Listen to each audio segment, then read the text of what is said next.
Hey, so I have been wanting to talk to you about this for a little while. So I know that times have seemed really tough lately. And I know that for so many of us, there has been this feeling of, I'm never doing enough. It's never fast enough. I'm going too slow. I'm going to miss out. I'm never going to be the person I want to be. I'm never going to achieve my goals. And I know truly from the bottom of my heart how that feeling of this gap or separation between where we are now and where we want to be, or where we know we're capable of going, like our potential life, sometimes we can feel that so strongly that it causes this like ache and this longing inside of us of like, here's where I am. And there's so many obstacles, like a Grand Canyon worth of just obstacles or impossibility between us and where we want to go. And I know that so often the internet and social media is such a huge part of amplifying that sort of feeling of not being good enough, because I mean, my goodness, like we see on a day-to-day basis, all these people that are living out their dream life or living our dream life, or even if it's not a life that we want for ourselves, we see them going after their dreams and it looks like their life is perfect and their house is clean and they're so beautiful and they've got all this money and they've got all these successes and these followers, and we're just bombarded with that every day. And I know some of us are more sensitive to that than others, but regardless of where your comparison and your sensitivities come, I know that so many of us are struggling with this gap between where we are and where we want to be, or who we are now, who we're showing up as now, and who we truly are, or who we really feel we have the potential to be. And for me, that can be one of the most like invisible, hidden heartbreaks, because it sounds kind of ridiculous sometimes to be like, well, I know, like you don't want to complain all the time. Like people are dealing with real stuff, you don't want to complain about, well, but I'm not this level of where I want to be, because maybe to somebody else, you're like doing great. And so we suffer in silence sometimes with this feeling of like, I don't want to seem like I'm not grateful for where I am, but I'm also feeling this longing and sense of missing out, or that I'm too slow, or I'm getting too old, or I'm running out of time, or I'm so far behind, or I'm not capable, or all of these things that we put on our shoulders.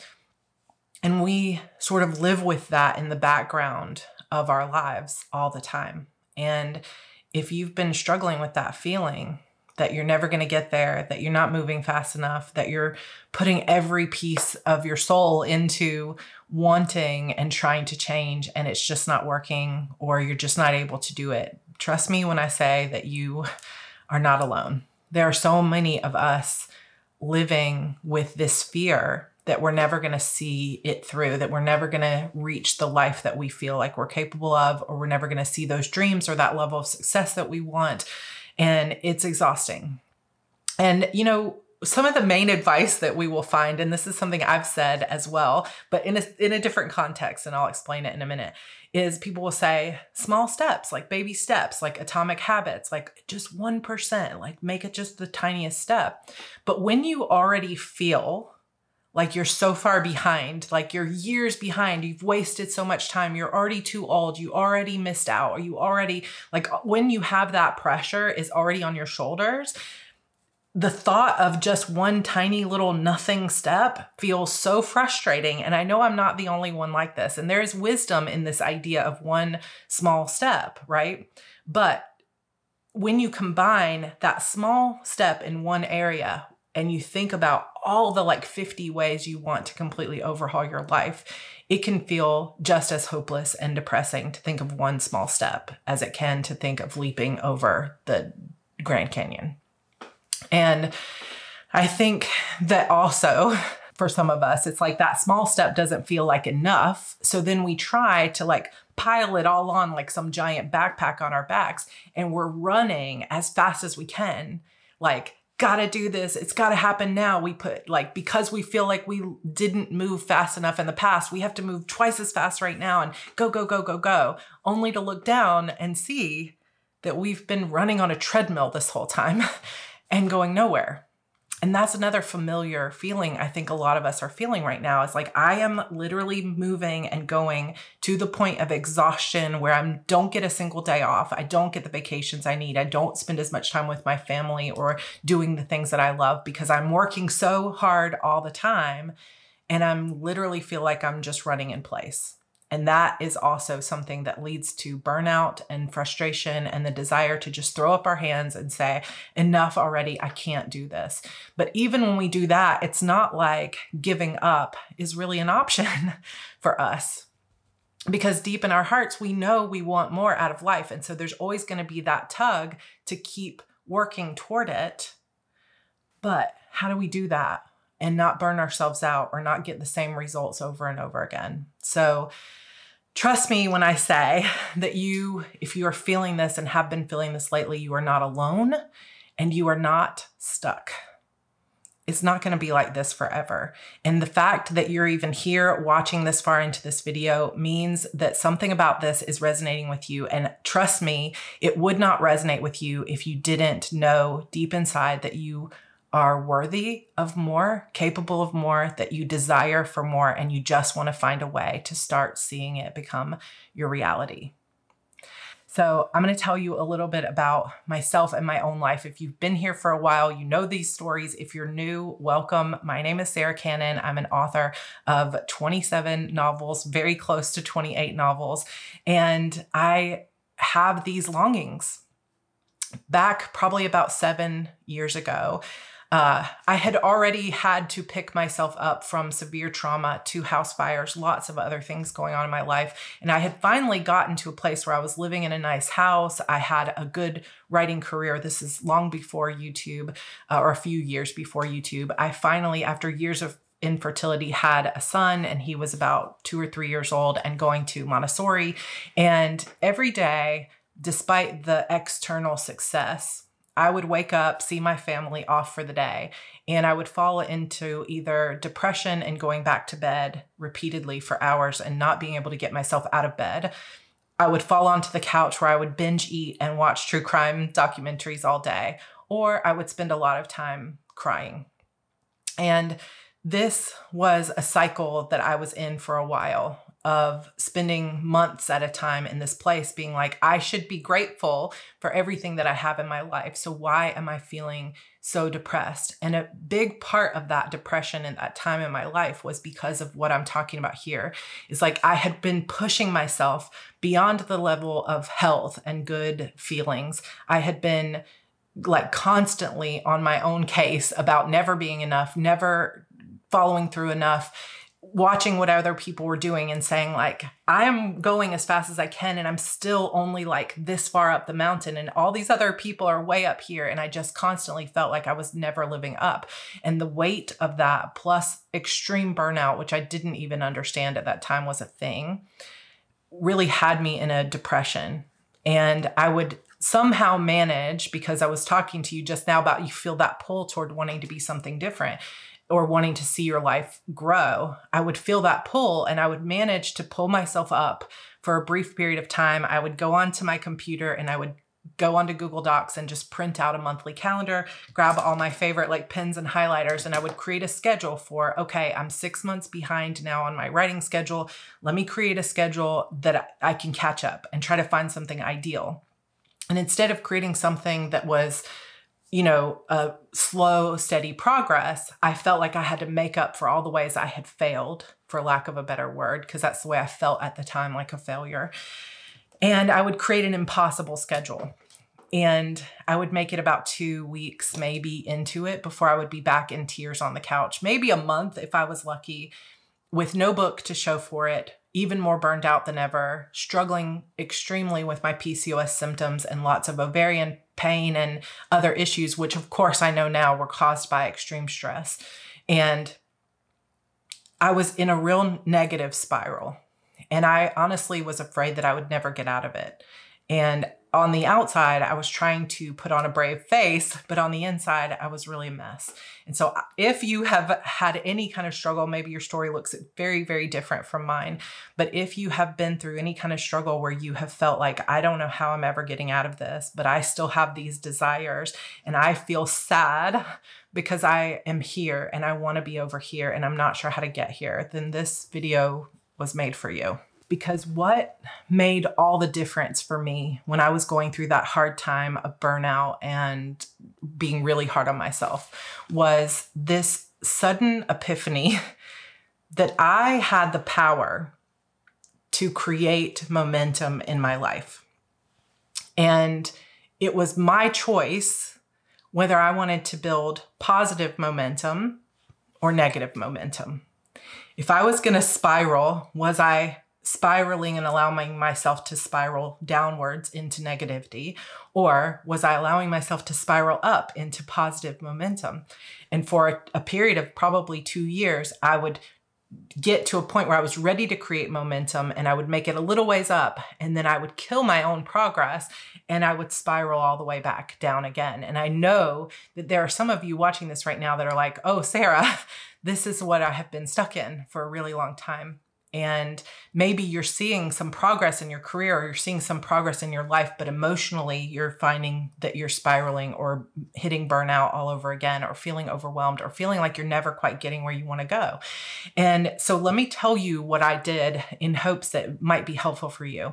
So one big thing that I did was first I had that realization that I can't control everything in my life. I can't control how many people buy my books. I can't control this depression. I can't control this PCOS and other issues. But what I can control is my own thoughts. And I can somewhat control the amount of pressure that I'm putting on myself to a degree. Like some of us, if we're the income providers for our families, sometimes we can't fully control that pressure, but we can control in some ways how we think about that pressure. But that's kind of a side note. So what I did was I sat down and I made a list of what are all the things that I am doing once I find this positive momentum? What are all the things that are knocking me back down over and over and over again? The things that make me feel bad, the things that cause more stress, the things that become roadblocks on my path or make me feel like I'm not moving forward the way that I want to. What are those things? And I came up with a pretty clear list. So the first one was comparison and the fear of missing out. This was deadly to me. And it wasn't until I opened my eyes to it and realized it that I understood just how much it was affecting me.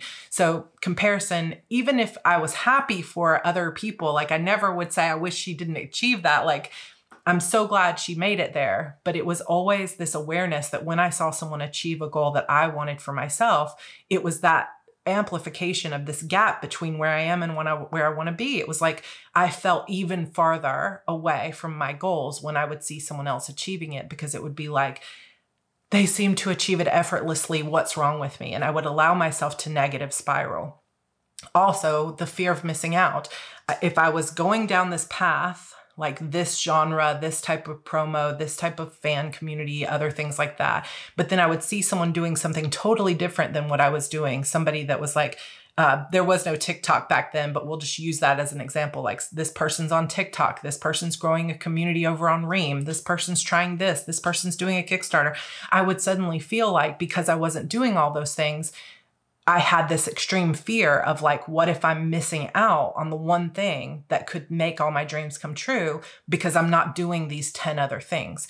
And so that led to what really is the second thing on my list, which is trying to be everything all at once, like trying to take every area that I wanted to change my life in and change it as fast as possible, because I was constantly living in fear that I was never going to be the person I wanted to be. So I felt this constant pressure of I have to be the very best at all these things. I have to lose this weight, get better style, have better branding. I need to be on YouTube and social media and this and that. And I probably should try this other genre and maybe I should do this. And it was just this constant like noise in my head that led to even more uncertainty, because the truth is that you can build a bridge from this gap to the place you want to be, one bridge. But if you are here and you want to go here and you start building 50 different bridges at once, can you imagine how slow that growth is going to be? You're going to get all these 50 bridges are going to get like one plank on them if you're building a wooden bridge, and then they're going to just fall over. You cannot build 50 bridges at once. So it was just causing all this anxiety because it wasn't getting me closer to my goals to try to do all the things. It was just pushing me further and further away.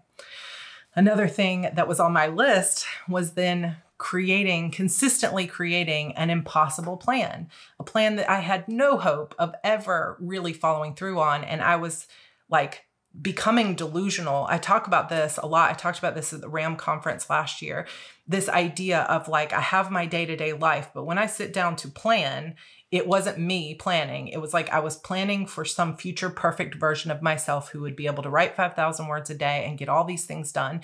And then when I would show up on Monday morning to execute the plan, I would be like, why can't you just follow through? But the truth was, I wasn't planning for who I was. I wasn't planning for my illness. I wasn't planning for days of depression. I wasn't planning for the fact that I had a son at home all the time. I wasn't planning for reality. I was planning for the person I wished I was. And that was never going to be me because I hadn't become that person yet. You can't just wake up and be somebody different, right? You can't just wake up and have habits that you never had before. Like all these things take time to cultivate. And as frustrating as that is, I should have been cultivating patience, not frustration, right? And so I would create an impossible plan, something that should have been like 5 years worth of work. And I was trying to cram it into the next 6 months. And so of course I was failing at it. I was not able to do it. And I know we all hate the word failure, but that's the way I felt if I wasn't able to execute it, I was failing. And truthfully, I wasn't even seeing any progress because I was trying too many things and it was an impossible task. So that was another thing that was constantly putting me back into negative spiral because I had put too much on my plate and I was setting myself up for disappointment. Another thing that went on my list is that I was pushing myself consistently beyond the limits of my own health. So, a lot of times in the productivity world, nobody talks about the fact that everyone is different in terms of their capacity for work. Energy is different.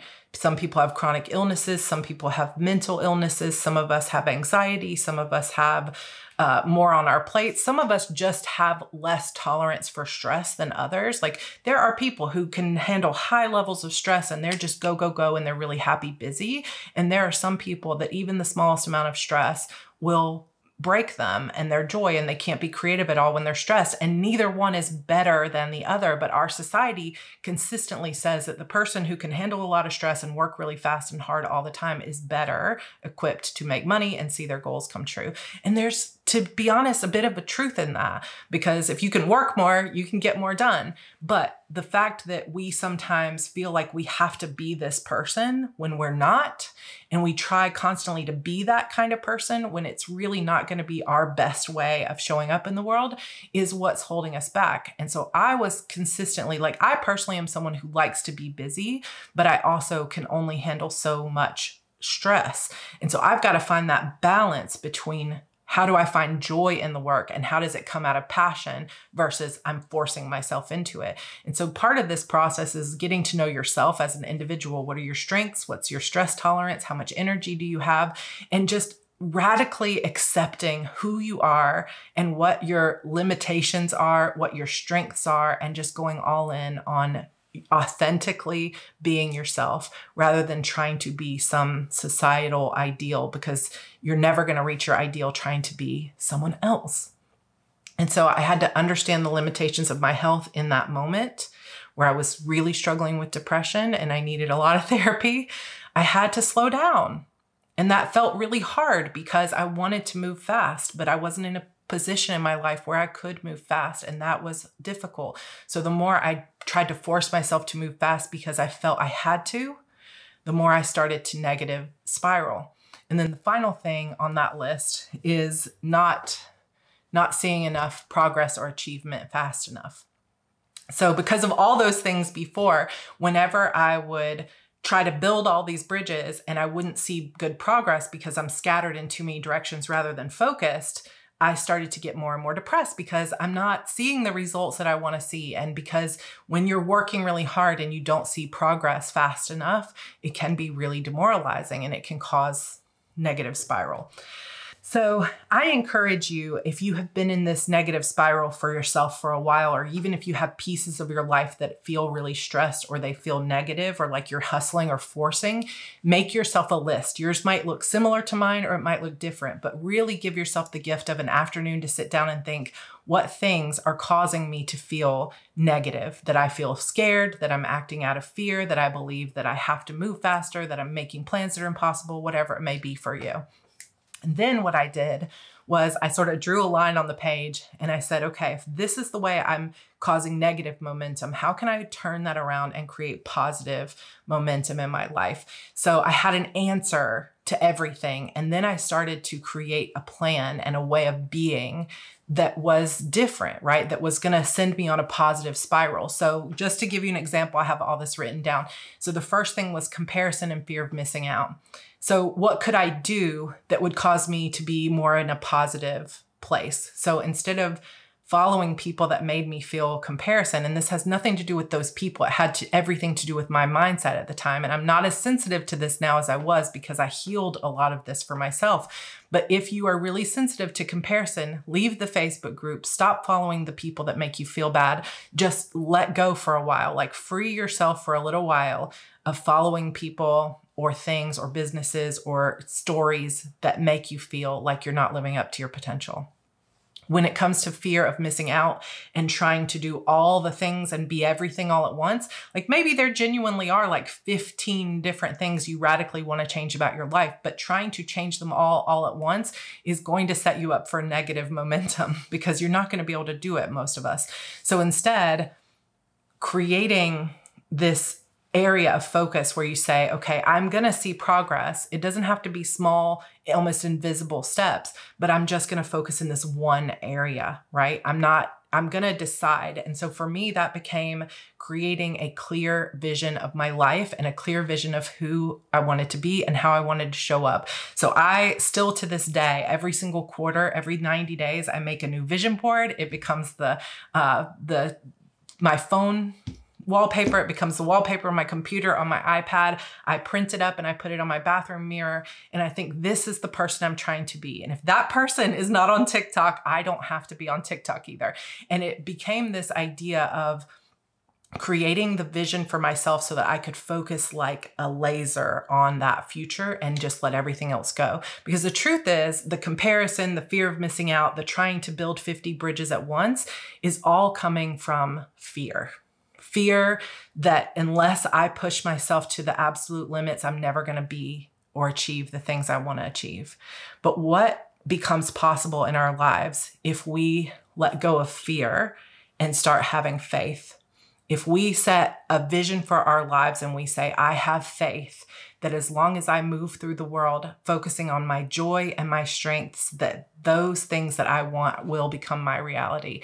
If we can believe that and have faith that we're going to take the right steps and we're going to make sure that they're achievable steps and that it's realistic for us and we're taking our health into consideration, we can take this path from here to here and we can make it a straight shot instead of this path from here to here, but then I better do this, and we zigzag because we're watching what everybody else is doing. Create your clear path and say, I'm here and I'm trying to go here and I'm on this path and everything else better clear out of my way because I have faith that these steps that I have created are going to lead me where I want to go.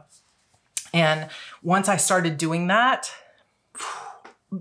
massive difference, not only in the way I felt on a daily basis, but my ability to ignore what everybody else was doing, my faith that what I was doing was going to be the best for me. It just changed everything for me to be able to do that. Then creating a plan that didn't work because I was putting too much on my plate. What I needed to do was start to create a plan that felt like progress, significant progress. It felt like moving the needle. It felt like moving forward, but that it was achievable, that there's room there for the days when I can't get out of bed, that there's room and buffer there for days when I have a headache or days when my son is sick. And I started creating, it was difficult. It was almost like a mourning period to say, okay, I have to slow down. But I created that room to slow down so that I could laser focus, right? Like if you're feeling like you're everywhere and you're spread out and you're hustling, all you have to do to get rid of the hustle is to focus on less things, right? And it's just a matter of figuring out what are the things that are going to move the needle most for me right now. And that is how you start creating a plan that works, that has reality. It's like your reality, but you can follow through with it, which means you're going to get more done because you're focused, right? Then, and I'm looking down because I have all this stuff written down. This problem of pushing beyond the limits of my health is I created a plan where I took my health into consideration. And then all the days, every day, I'm checking in with my health and allowing myself to take breaks if I need it, which was a huge change in my mindset. Because if I knew I had buffer days on my schedule and I knew that I could just say, oh, today is not a good day. And then I could identify like, what are some low energy tasks so I can still get some low hanging fruit done? Okay. Still feel like I moved forward, I achieved, but I also got to lay in bed and read a book all day, and I don't have to feel guilty about it, and I don't have to be afraid that I'm not living up to my potential. And giving ourselves that mental health break can make all the difference in lowering some of that stress and allowing our creativity to blossom again. And for me, that has made a huge difference. And then the final thing that was on my original list was not seeing progress fast enough, right? Like baby steps or pushing and hustling, but nothing ever gets done. Like I was in that place all the time. But now that I'm giving myself buffer time, I'm super focused. I'm not comparing myself to other people. I'm allowing joy and lightness and fun. And I'm, trusting and not living in fear. I'm living in faith that the steps that I'm taking are the steps that are right for me right now. I started to see progress. And so part of that equation for me was, instead of saying, I'm here and I want to go way over here, is I said, okay, in the next 90 days, I just want to get this far. This is the bridge I want to start building in the next 90 days. And instead of putting everything on my plate, I would just put 3 goals on my plate. For the next 3 months, I've got these 3 goals, and they're measurable and they're achievable, and I can see the progress. And at the end of those 90 days, I can say, how far did I come? How close did I get? Okay. And tweak. What's working, what's not working, how am I feeling, how's my health, and then reevaluate, make a new plan, and then make another bridge and another bridge and another bridge and another bridge. And eventually you close that gap between where you are and where you want to be. And of course, once you get there, there's going to be another goal, another destination, but you can make that path and that journey joyful, or you can make it difficult and you can make it really hard. And I'm not trying to be flippant at all about saying, well, it's just your choice and get over it, because that's not at all what I'm saying here. Like, there are some of us who have real health issues, who have real limitations, who have real like full-time lives that we care for other people, or we have jobs and obligations that don't allow a lot of dream time. But trust me when I say that if you can find a way to let go of the fear that you're never going to get there and start having faith that whatever your life looks like right now, you can still lean in on your joy, you can still build positive momentum and start stacking wins in your favor that are going to make the biggest difference in your life, no matter what your situation is. Once you have that faith, the whole world unlocks for you. And if any of this has resonated with you, then I hope you'll come back to this video. I hope you'll save it. I hope you'll comment down below and let me know what part you've been feeling and how you've been getting out of it. But I encourage you to sit down, make that list of like what's causing you to feel negative and always stressed versus what can you do to turn that around and make a plan that's more achievable and make your life just more joyful and full of gratitude. If you want some guidance on how to create that plan, the HB90 Bootcamp, which is the method of planning that I came up with to pull myself out of that time of depression and into my dream life, which I still, it's my dream life now, but I'm still on my way to better things. I still have rough days. We all do. We're human. But I'm living so much more joy now than I was 7 years ago when I felt like everything was hopeless. So wherever you are on that journey, if you want a little bit of guidance and you want a pep talk like this from me for a full hour every single quarter, then you pay one time and you're in it for life. And you can join our kickoff calls every single quarter, 4 times a year. Lots of community and everything else with thousands of people who have been where you have been and are not perfect, you're not going to sign up and your life becomes perfect, but who are making progress and building bridges to close the gap from where they are to where they want to be and seeing real results in their lives in a more joyful, productive way, then I hope that you'll come join us. HB90 open today. I hope you enjoyed this little pep talk from me, and I will see you all in my next video. All my love. I'm rooting for you always, and I'm always here for you. I'll see you then. Bye.